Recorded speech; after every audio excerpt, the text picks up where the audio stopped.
Bersama saya sekarang ini Puan Norbi binti Hamidun, penolong pengarah Sektor Pembangunan Bakat Murid JPN Johor. Apa khabar Puan? Alhamdulillah, sihat. Awak apa khabar? Baik. Apakah langkah keselamatan yang disediakan pada kejohanan kali ini? Okey, untuk kejohanan kali ini, pihak kami telah menyediakan ambulans, statik dan juga pasukan petugas medikal, dan juga kami sediakan 4 orang life saver dari kalangan guru kita lah untuk bertugas sebagai penyelamat kelemasan di sini. Baik Puan.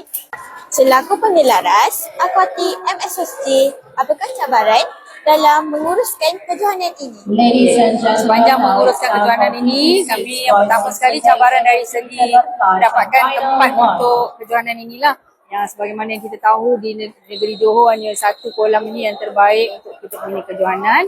Kemudian dari segi keperluan pegawai teknikal di negeri Johor ada sedikitlah kekurangan pegawai teknikal yang bertauliah, tapi kita cuba juga usahakan supaya kejohanan ini berjalan dengan lancar.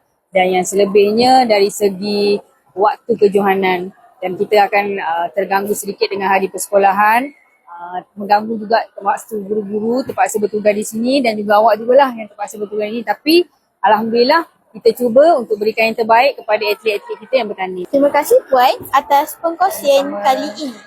Semoga kejohanan akuatik berjalan dengan lancar dan selamat.